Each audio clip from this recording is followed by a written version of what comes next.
From the heart of our nation's capital, here's Family Research Council President Tony Perkins. Welcome to Washington Watch. Thanks for tuning in and making us part of your day. Well, coming up on this Thursday edition, the Republican effort to unite around the next speaker appears to have stalled. We need to fill the chair with the speaker.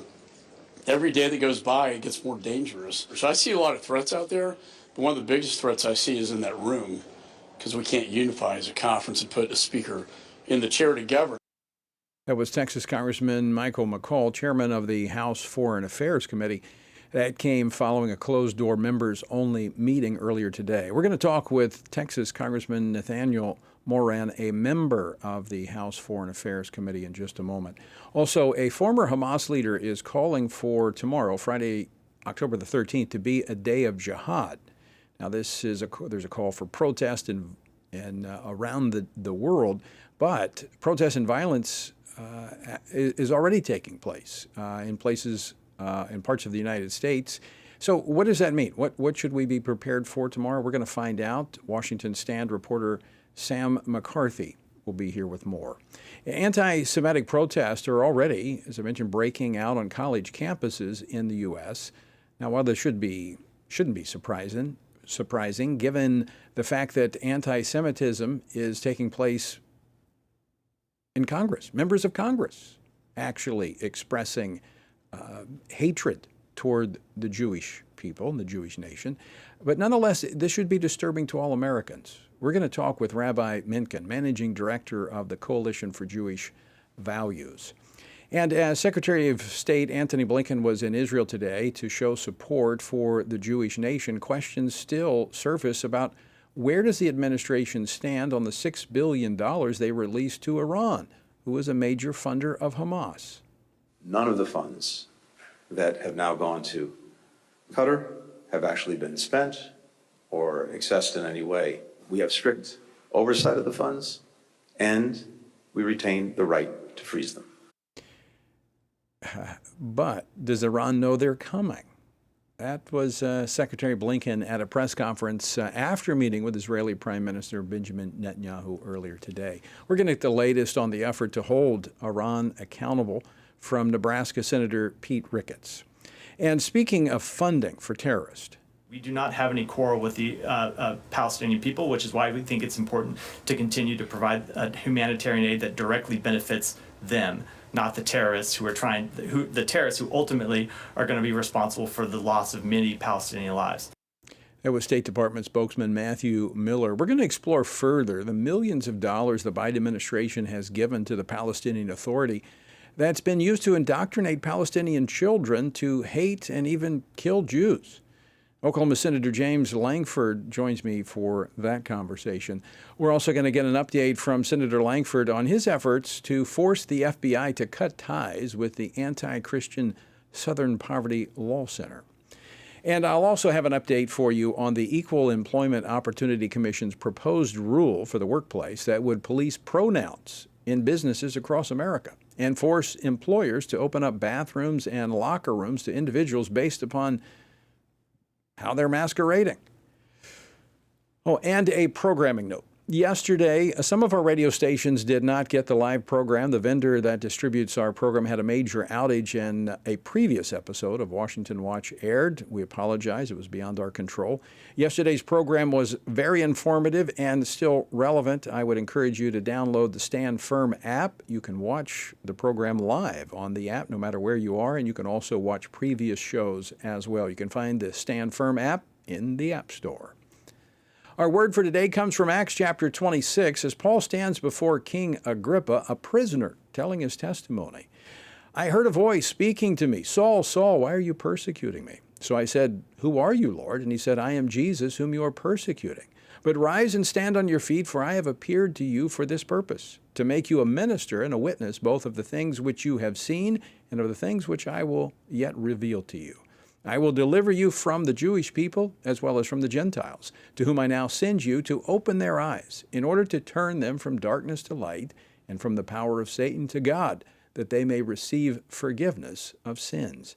He went on to say, therefore, King Agrippa, I have not been disobedient to the heavenly vision. You see, Paul stood with joy and purpose, even as a prisoner. The reason?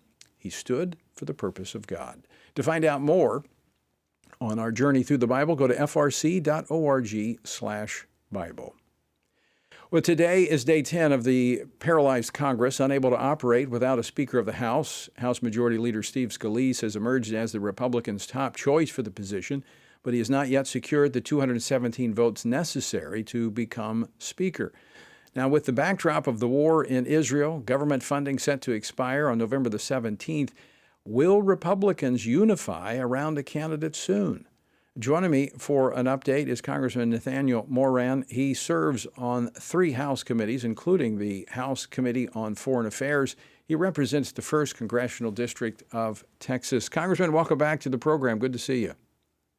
Tony, thanks for having me today. It's a pleasure to be with you as always. So I know that it was a closed-door, members-only meeting, but give us an update on where things stand in the effort to select a speaker. Yeah, today we had another 2.5 or 3 hours worth of conversation within the family conference, trying to work through this process to get to 217 for our speaker designee and our nominee, Steve Scalise. But quite frankly, we did not make much progress in that meeting, in my estimation. There's a lot of conflict. There's a lot of built up emotion. There's a lot of division within our conference. And I'm sorry to see that, because as we've already seen in just the first few minutes of the program, there are some significant world events like we haven't seen in a long time that need to be dealt with. Congress has to be acting. We're never going to find a perfect speaker. If we're looking for a perfect speaker, we're going to have to look outside of the walls of the halls of Congress for sure. But we have to get back to work for the American people and for these bigger ideals. So let me ask you, Congressman Moran, is that view shared by your colleagues? I mean, I think the gravity of this moment and what is happening around the world is much different than what it was last week when the chair was vacated. So are these external pressures moving members to a place of decision? Unfortunately, it's not. It's, in fact, in some cases, it's moving them further into the corner to be positioned and to say, yes, some of them say, look, I agree there's bigger issues we need to deal with, but their bigger issues are institutional issues, which frankly, in my opinion, go beyond whoever sits in the speaker's chair, whether or not it's Kevin McCarthy or Steve Scalise or Jim Jordan or whoever the nominee is. That person cannot solve the illnesses that are here in Washington, D.C. Those illnesses are systemic, and they're as a result of all 435 of us in Congress on the House side, no question about it. So it feels like to me, and one of my colleagues used this analogy today, that we're the fire department and there's a 5-alarm fire going on around us. In fact, there's several going on around us in this world. And we are arguing about the color of the fire truck. We're missing the greater point here that we need to be focused on. One final question on this subject, Congressman Moran. What's the plan going forward? Are we going to stay in town until this is resolved, or are members going to go home for the weekend? It looks like to me that we're going to stay here for the weekend, but that hasn't been finally told. I specifically asked that question, should we plan to stay? Frankly, I think we need to stay until we get this resolved. There should be no break for Congress until we get this important matter resolved, but that's up to Patrick McHenry and Steve Scalise at this point. And I think they're going to be meeting with folks this afternoon to try to work out differences with those folks that are still holding out. Then we're probably going to come back together as a conference tonight, meet as a conference tomorrow again until we can resolve and hopefully go to the floor. But at some point, again, whether or not it's Steve Scalise or Jim Jordan, both of whom are great men, both of whom I said going into Congress, I would support whoever came out of conference as a nominee. We need to get behind a leader, get somebody in that chair so that the legislative branch can function, because we may have appropriations for Israel that we need to take care of. We certainly have appropriations bills that we need to get passed. We may have authorizations for use of military force that are necessary coming up. We've got so many other important things, border security being at the top of that we can't take care of if we are paralyzed in Congress. Yeah, I agree with you 100%. You mentioned border security. I want to switch topics here. You serve on the House Foreign Affairs Committee, and unfortunately our southern border has become an entryway for foreign individuals, some of whom want to do harm to this country. We have now a former Hamas leader and Hamas itself calling for a national day or a day of jihad, global day of jihad. What do we know about this, and what do we know in terms of the threat to the U.S.? Well, what we do know is more than 1 million individuals crossed over our border that we don't know who they are or where they went. They're gotaways during the Biden administration. The Biden administration can provide us no assurances that we can assess the security risk or protect against the security risk of those individuals. I was down at Eagle Pass, Texas, just a couple of weeks ago, looking again at the situation firsthand. And just in the Del Rio sector along the border, what we discovered was in this last 12 months, there were individuals from 98 different countries that crossed over that border. 27 of those countries have ties to terrorism. Now, that should be concerning to every American, because when they filter in, as we saw there on the border town of Eagle Pass, they get processed within 2 or 3 days. Then they're to an NGO, and then they're to wherever their, quote, final destination is, which could be anywhere in the United States. We will never know where those individuals go or what they're doing when they get there, because that border is so porous. And as a result of that, our nation is so much at risk now because we won't secure that southern border. I know that yesterday's briefing was a classified briefing, so I'm trying to be careful in how I ask this question, but because I know you're limited on what you can say. But given what you know, and we have this call for global jihad, we've already seen protests in cities across the United States. We've seen violence on college campuses. Are you concerned that tomorrow we could see some type of activity, violent activity, attacks here in the United States? Well, I would not say that folks need to be living in fear. They don't. I would say they need to be as vigilant as they should be in every other day. We live in perilous times, Tony. We live in times where groups like Hamas have said that they want to see the total obliteration. That's what their charter says, the obliteration of the Jewish nation. And they have declared a jihad against effectively the entire Western world. But that hatred from groups like Hamas and Hezbollah and others around the world is nothing new. We've seen this evil before. We'll see it again. Folks need to be vigilant. They need to report something, say something if they see something, but they don't need to live in fear. We know that at the ultimate conclusion of this, we are going to overcome. As Christians, we know that that's the case, that there's going to be victory in this world. But it doesn't mean we need to part from our wisdom and prudence in our actions. Just be careful in everybody's daily lives and observe and report. But certainly don't create a situation where hate breeds hate and the response is hate. We don't need to see that either. Yeah, I agree with that as well. Congressman Moran, thanks so much for taking time to join us. Always good to see you. Thank you, Tony. It's a pleasure to be here. All right. Just to underscore that point, I do think we need to be vigilant, and we need to call upon our government to protect us. That's a fundamental duty of our government. Of course, our government has been absent without leave in the border, leaving it wide open. So they're making putting this nation at risk. But as he said, we don't need to live in fear, vigilant, but not fear. All right, we're going to talk more about Iran and holding them accountable for all this next. Don't go away.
Everything we do begins as an idea. Before there can be acts of courage, there must be the belief that some things are worth sacrificing for. Before there can be marriage, there is the idea that man should not be alone. Before there was freedom, there was the idea that individuals are created equal. It's true that all ideas have consequences, but we're less aware that all consequences are the fruit of ideas. Before there was murder, there was hate. Before there was a Holocaust, there was the belief by some people that other people are undesirable.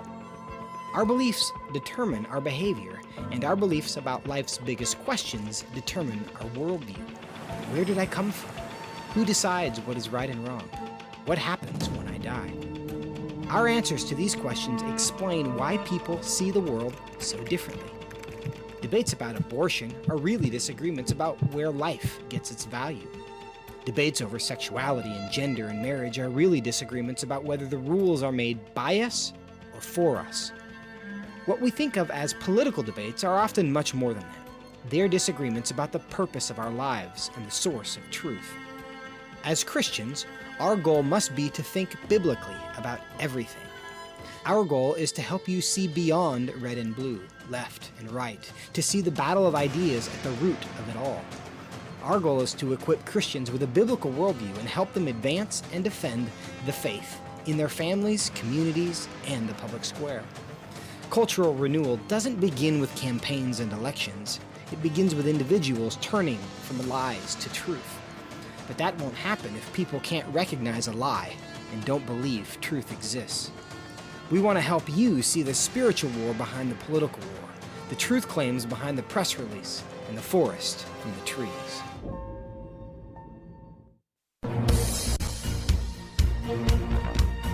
Welcome back to Washington Watch. I'm your host, Tony Perkins. Good to have you with us. All right, earlier today, U.S. Treasury officials reportedly announced that they were refreezing the $6 billion cash transfer to Iran previously arranged as part of a Biden administration prisoner swap deal.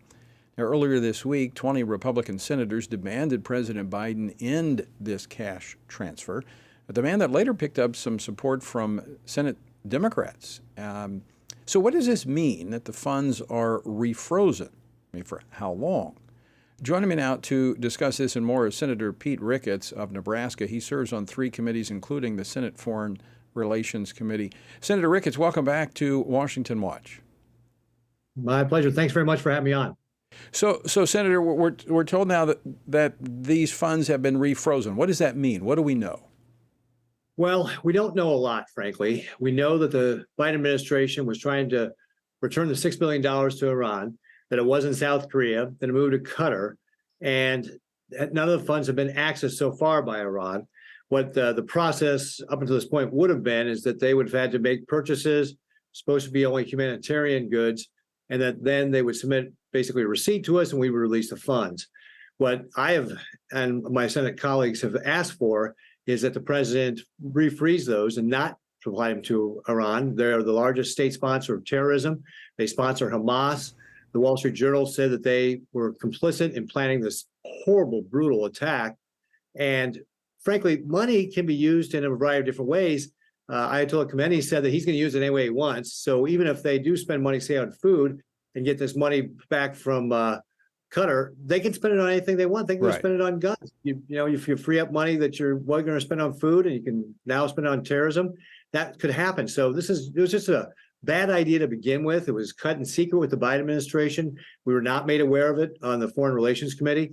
And I'm glad that they're slowing things down here, but we got to make sure that there's a permanent freeze on this. And in fact, that we have some legislation we're working on in the Senate to be able to make that happen.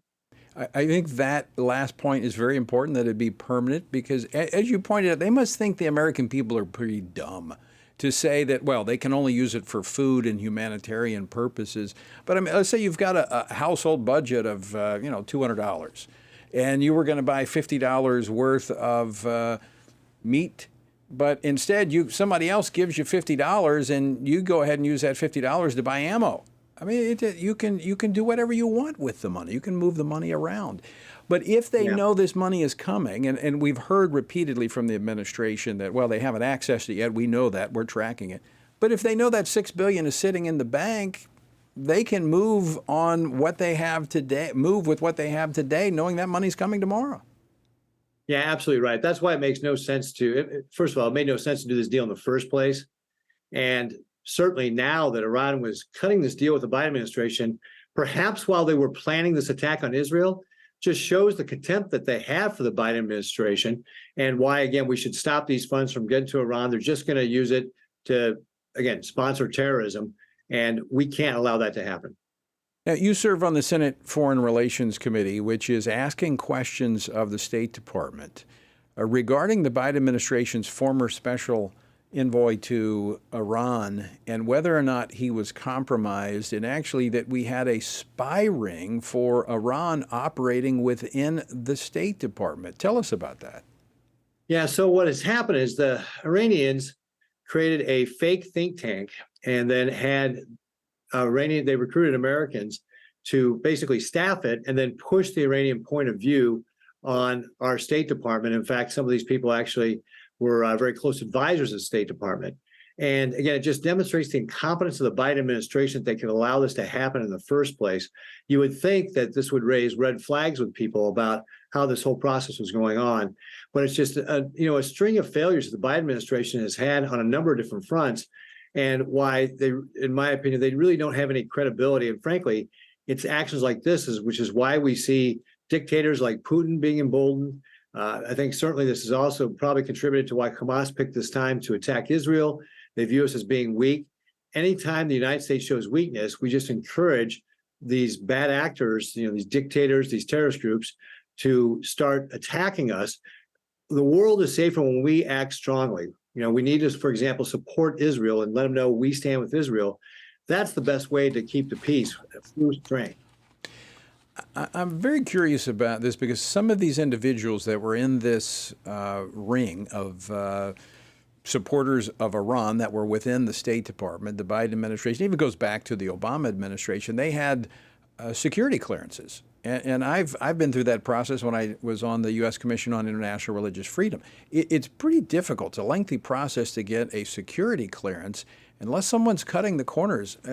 I'm not sure how some of these individuals were able to obtain security clearances. Is that something that your committee has looked at?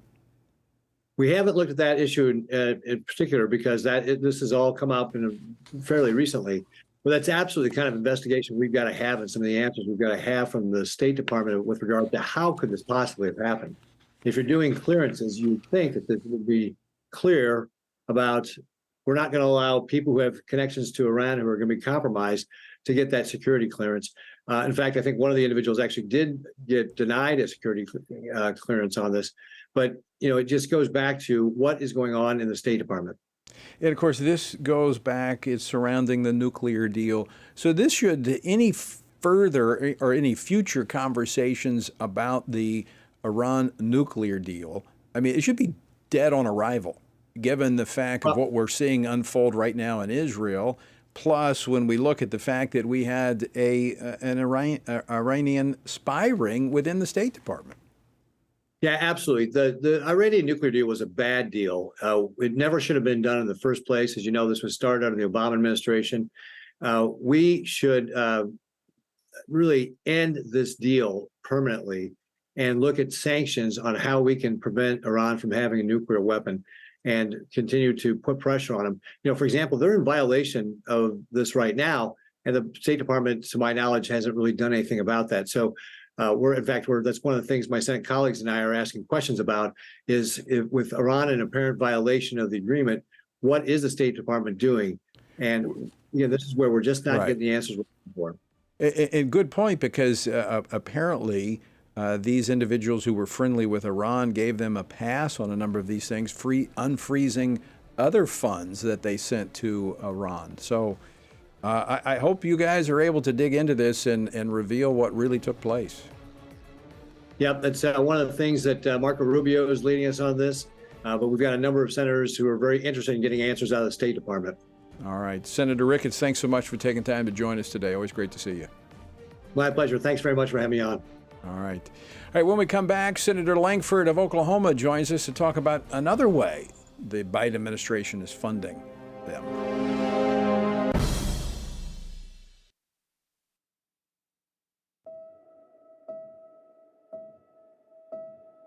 All of us are born with the desire to find truth and meaning. Where did I come from? What happens when I die? While our answers to these questions may divide us, we are united in our need for the freedom to answer life's biggest questions and make life's biggest decisions for ourselves. That's why religious freedom matters for everyone. Religious freedom matters because the powerful have long wanted to control those who are less powerful. Religious freedom matters because the freedom of those who are different is often threatened by those who believe different is dangerous. Leah Sheribu, a Christian teenager in Nigeria, remains a captive of Boko Haram for her refusal to renounce her Christian faith. Chinese pastor Wang Yi is serving a 9-year sentence for speaking publicly against the Chinese government. In Pakistan, Asif Pervez is on death row for allegedly sending a blasphemous text message. All of this because people in power decided different is dangerous.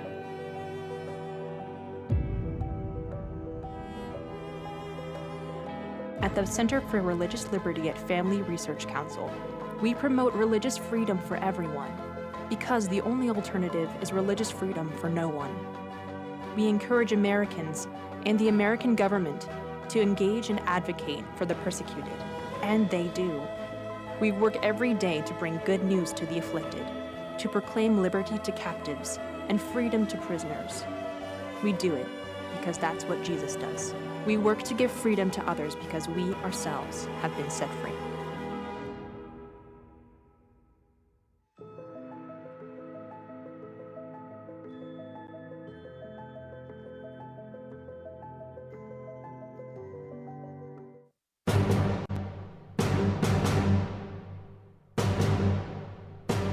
This is Washington Watch, the website TonyPerkins.com. Well, as the world watched Saturday's brutal terrorist attacks on Israel in horror, a number of prominent U.S. organizations on the left put out statements supporting the terrorist. The list of organizations pledging such support included the Democratic Socialists of America, which boasts 6 members of Congress among their ranks, and the Chicago chapter of Black Lives Matter. Now, you won't be surprised to know that these institutions of the left have not been added to the so-called hate list of the Southern Poverty Law Center, which fundraises by publishing the list of 1,200 so-called hate groups, including mainstream parents groups, Moms for Liberty, and even the Family Research Council. So why do law enforcement agencies, including the FBI, continue to use the discredited Southern Poverty Law Center as a source for investigative reports and activities? Joining me now to discuss this, Oklahoma Senator James Lankford, who recently sent a letter to the FBI demanding the Bureau drop the SPLC as a source. He serves on 4 Senate committees, including the Senate Intelligence Committee and the Senate Homeland Security Committee and Government Affairs. Senator Lankford, welcome back to Washington Watch. Tony, glad to be on with you again. So you joined Iowa Senator Chuck Grassley to make this demand. Tell us why and tell us what's come of it. Yeah, that continues to be able to use the Southern Poverty Law Center to be able to be one of their standards for what is a hate group, when we know the Southern Poverty Law Center itself is a very biased left-wing group that has poured out all kinds of venom on any faith-based entity, including the Family Research Council. You know that full well based on what the Southern Poverty Law Center did to be able to identify FRC as a hate group, and then that led to a crazed person actually walking in with a gun and trying to shoot people in the building, including carrying out, actually hitting someone. And so you've experienced this firsthand, and to be able to know what the real consequence of that is. FBI should identify hate groups on their own and not outsource for the American people to a left-wing group what is a hate group and what is not a hate group, and what is a threat and what is not a threat. That is a decision of the American people and should not be outsourced. So Chuck Grassley and I are just calling them out on that. I've actually spoken to Christopher Wray directly on this to be able to also identify why is he doing this, how is he getting away from it. They continue to say, hey, they're doing it less and less. I want them to not use them at all as a source. Well, you would think that they would be reluctant to use them after they have been embarrassed when the FBI had a memo targeting traditional Catholics as potential terrorists, and they were relying on SPLC data. Yeah, initially they came back and said they were not relying on the Southern Poverty Law Center, but then they had to come back later and say, well, kind of, yes, we were actually. So, yes, that's an issue I actually talked to Chris Wray about directly in 2 different committee hearings. He came to 2 different places and got a chance to be able to talk to him twice on this issue to try to zero in on it, and then have done follow-ups. And on that particular issue on traditional Catholics, they said, well, this was one office and one place in Virginia. That was it. And then we later learned actually several offices worked together across the nation, that this was a much bigger issue with the FBI on it. Again, trusting Southern Poverty Law Center for their information rather than thinking for themselves and actually doing their own research. So we came back to them, called them out on that, and said, no, that's again, you don't outsource your decision making to a left-wing group on this. Yeah. When you're the FBI, you're a law enforcement entity, and you should have the capability to do your own research. You would think, given the vast resources available to the FBI. Of course, they might be too busy tracking Trump supporters. Who knows? Let me switch topics here for a moment, because you and I actually went to Israel a number of years ago when you were in the House.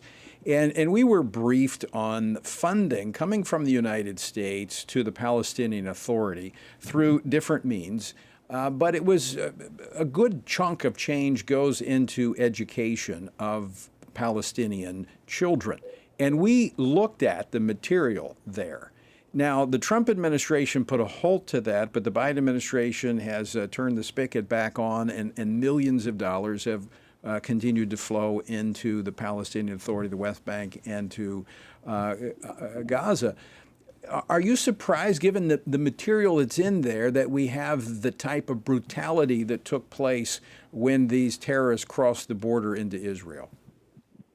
No, we're talking generations of children have been taught to hate Jews. And again, just as a clarification on this, that people need to know, this is not about Hamas coming to attack Israel as Israelis.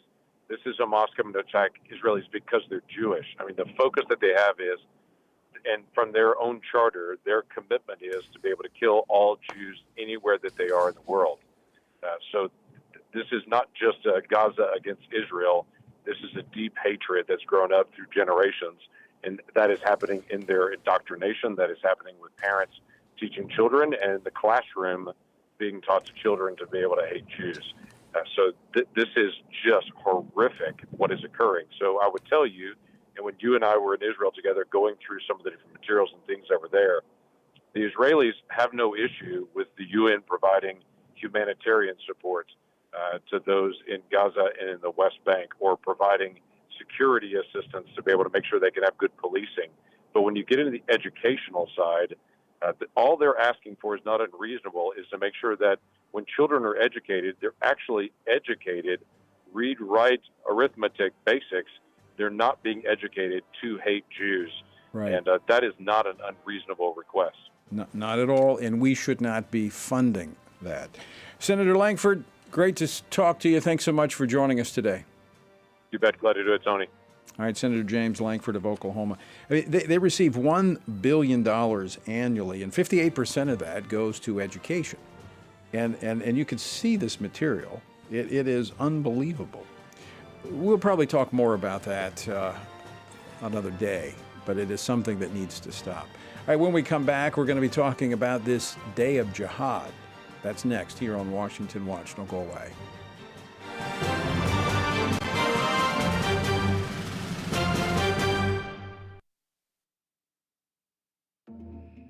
The world is hurting. Streets are filled with crime. Families are broken. Sin is celebrated, and God is mocked. Everywhere we look, the wages of our sin are on full display.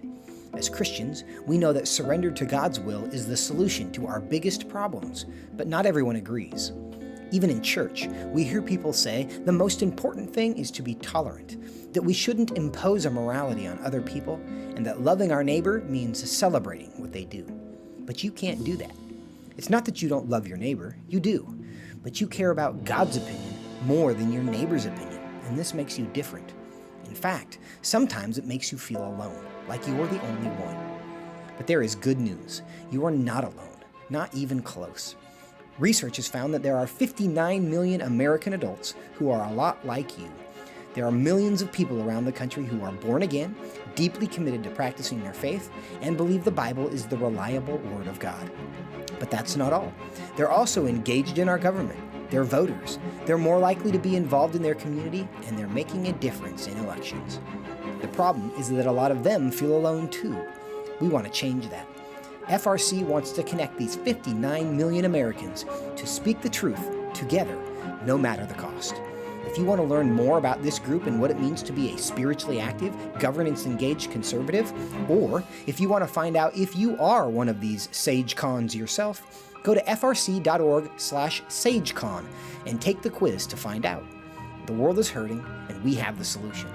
We can't do it alone, but we can do it if we work together. That's what we're working toward every day. Join us. Go to frc.org/SAGECON, SageCon, to learn more. That's SAGECON, SageCon, to learn more. I'm often asked by people, Tony, how do you stay encouraged? How do you deal with all of the stuff in Washington, D.C., the negative policies that are attacking our faith, our family, and our freedoms? Well, you want me to let you in on the secret? It's called the Word of God.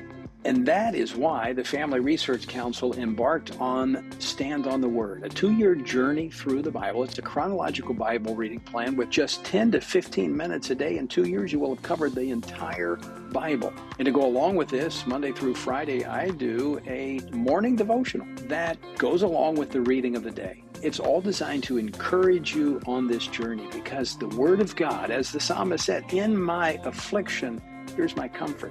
Your Word gives me life. That is our source of strength. To find out more, go to tonyperkins.com or frc.org/Bible. And I invite you to join me every morning for our Stand on the Word Bible devotion.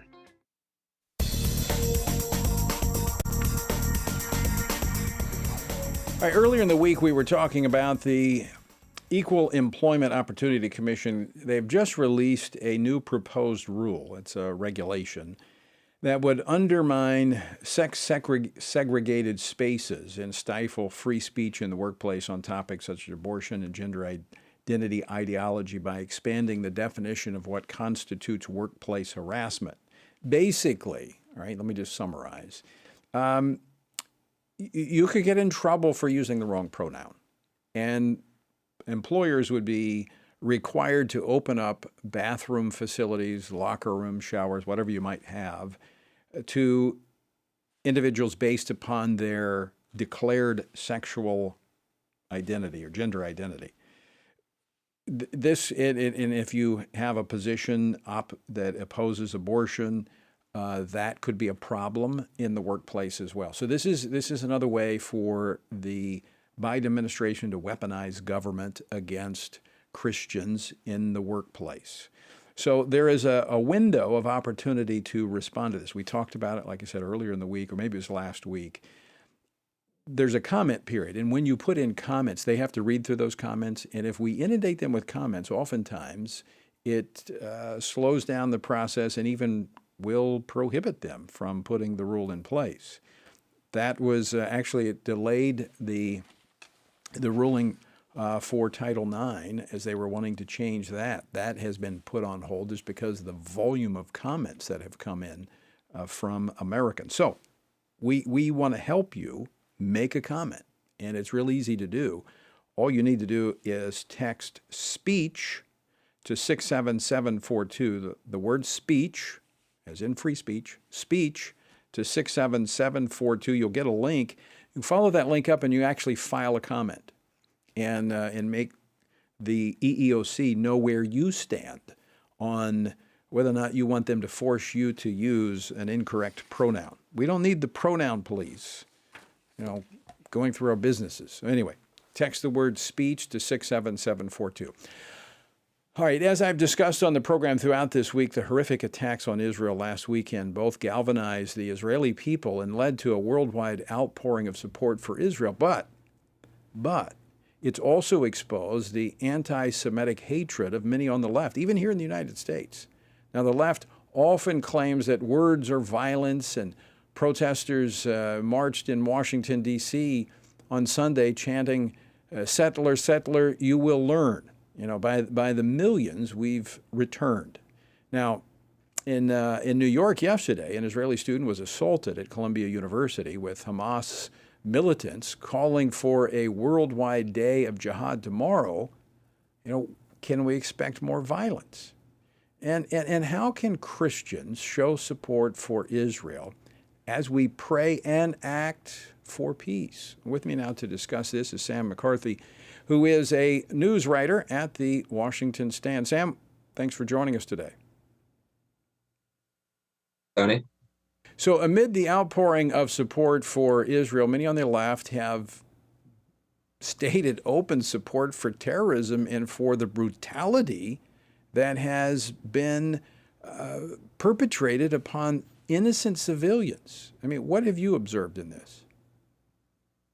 Well, largely silence from the left. You've had a lot of protests that you can't necessarily attribute to the left, but to Muslim immigrants in Western nations. Lots of protests all across the globe. You've got some in like Sydney, Australia, London in England, Dublin in Ireland last night. You've got a number, as you noted, across the US as well. So you've got all these big protests. You've got largely silence from a lot of political figures on the left. For instance, Representative Rashida Tlaib simply has refused to take down the Palestinian flag that she has hanging outside of her office in Congress. Islam has been a sort of pet cause of the lefts for years now. Islam incorporates a hatred of the West, which is one of the foundational tenets of leftism.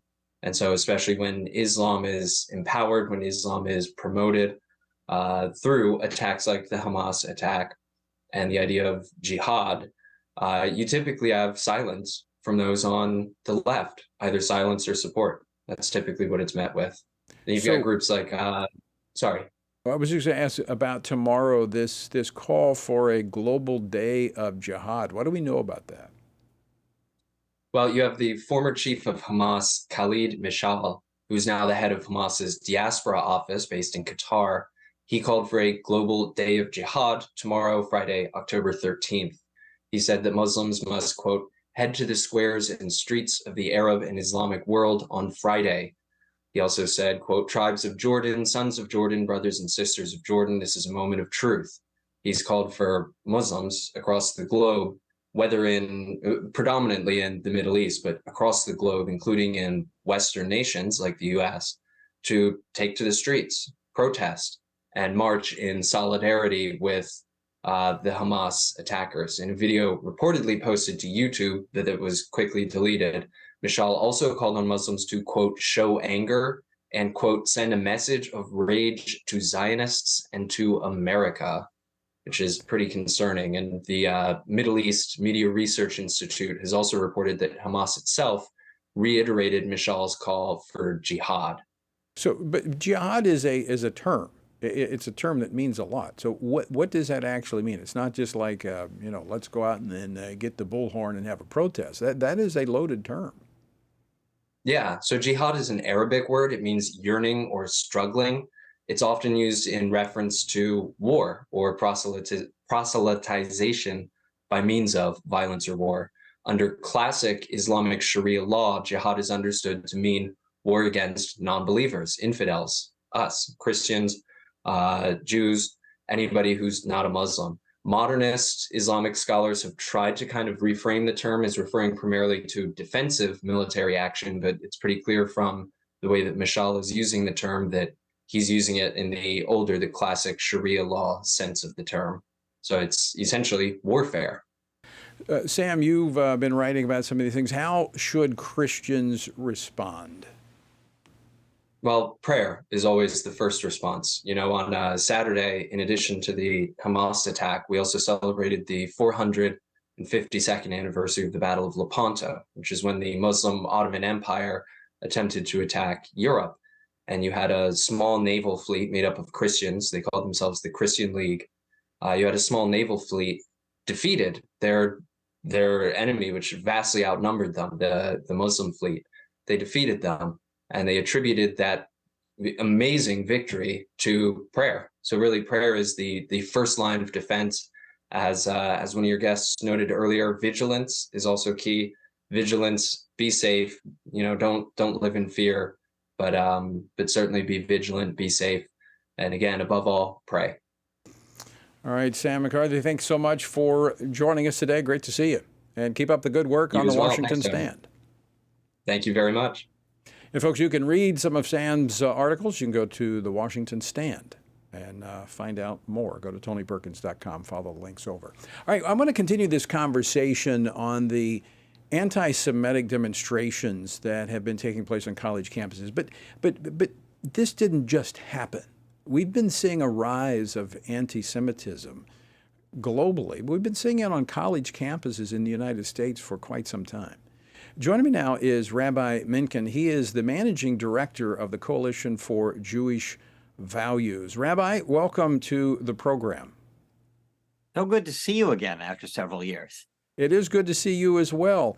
One of the things I recall very vividly in my time on the U.S. Commission on International Religious Freedom, especially when I was chairing it, was this rise of anti-Semitism in the special rapporteur from the United Nations making a comment that this is the canary in the coal mine, and everyone should be watching what is happening as we see this rise of anti-Semitism.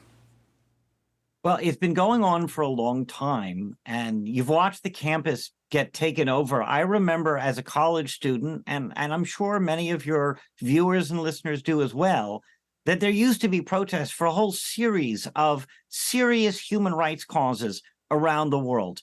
I'm talking about Darfur, Rwanda, Bosnia, et cetera, et cetera. For the last 15 years, as the state of civil and human rights has declined and the state of religious freedom around the world has declined, everything on campus has been Palestine, Palestine, and Palestine. And now it's out in the open that it is no longer, there's no pretense about this. It was obvious. There's no political dispute, no oppression, no occupation that makes a person go out and rape a woman. There's no political position that makes him parade the body of that dead woman through the streets. There's certainly nothing political about carving off the head of a baby. And yet Hamas did all of those things. This wasn't a war. This was a massacre. And when you have groups in the United States, like Students for Justice in Palestine, calling that a victory for the resistance, they've taken their masks off. The problem is that the word Hitler is so overused that it's like a joke that the longer a conversation goes on the internet, the likelihood of mentioning Hitler is 100%. So it sounds like an exaggeration, but it's not.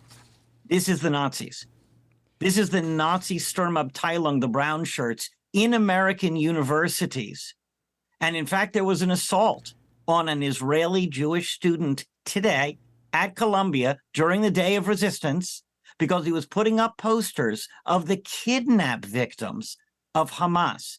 Imagine that. They were so pro-barbarism and so against basic human decency and human values that they wanted to tear down posters and were willing to break the finger of the guy putting them up because they don't want American attention to pay attention to what's really going on. Rabbi, I've been in Yad Vashem as one of the most heart-wrenching experiences that I've had to walk through that and think back on why the world was silent when that was occurring. And I mean, I've read through, I'm a student of history, and so what I'm about to say, I am not in any form or fashion minimizing the Holocaust, not at all. These individuals and what they did, what we've heard that they did, as you just described, what they did to babies, what they did to innocent women, what they did to old people. This is beyond anything that a human being could do. This is demonic, and this is evil like we've never seen before. And in any form or fashion to coddle that here in the United States by some group should be totally denounced by everyone. I think that's absolutely true. The Nazis tried to hide what they were doing. There are definitely certain elements here where Hamas, look, they believe that this is a religious ideology. Imagine that. That's their religion, to believe that carving off a baby's head is the right thing to do. It's beyond anything imaginable. The Nazis regarded eliminating the Jews as something distasteful that they had to do. Hamas looks at it as something that they love to do. It's explicitly genocidal at the outset. Yes. And I think that there are two lessons to take away. One is that what starts with the Jews never ends with the Jews. Look at the places where the Christians are receiving the worst persecution around the world, and you find a country that is already Judenrein. It has no Jews, often because they've already been ethnically cleansed out, like Iraq. And that is why they start with the Jews and then they go with everybody else. So obviously this has to stop here. But number two, I just want to say that is absolutely true. That is absolutely true.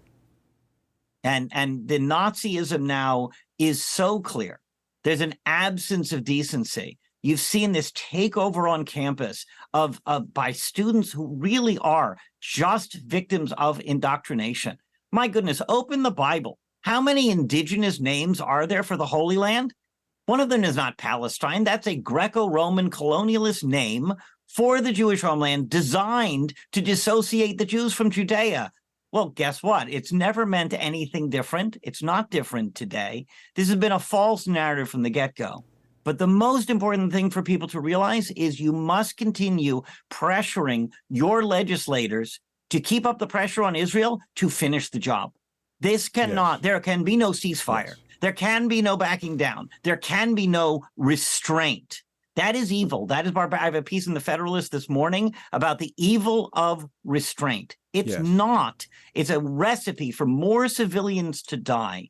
Hamas must be eliminated to the point where the white flag is flying from the rubble of what remains of their office. And if I could, a second thing. Consider that the entire Students for Justice in Palestine is now revealed as a barbaric, hateful, terror support organization in the United States, which it always was beginning to end. Your alma mater, dear viewer, dear listener, your alma mater may well have a chapter of Students for Justice in Palestine, which means that your alumni dues, whatever you're giving to the university, your donation is going to fund this anti-Semitic terror support until Students for Justice in Palestine, which is on over 100 American campuses, is completely pushed off. There is freedom of speech. There is not freedom of hate. It is now revealed that SJP is only about hate and barbarism, and you must participate in pushing it out. Right. That must be countered. It absolutely must be countered with voices that will speak truth and not be intimidated. Rabbi, we're out of time. Always great to see you. Thanks so much for joining us, and know that we stand with the Jewish people and the Jewish nation of Israel. You know how much we appreciate you and FRC. Thank you so much. All right, Rabbi. Folks, be praying and do speak out. And we cannot tolerate, because he's absolutely right, a hatred for Jews and a desire to drive them out only leads to further intolerance of faith. All right, folks, we're out of time. Until next time, keep standing.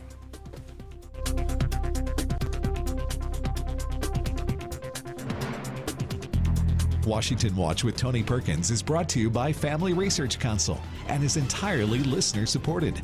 Portions of the show discussing candidates are brought to you by Family Research Council Action. For more information on anything you've heard today, or to find out how you can partner with us in our ongoing efforts to promote faith, family, and freedom, visit TonyPerkins.com. Also, to leave a comment about Washington Watch, call our watch line at 1-866-372-7234. That's 1-866-372-7234.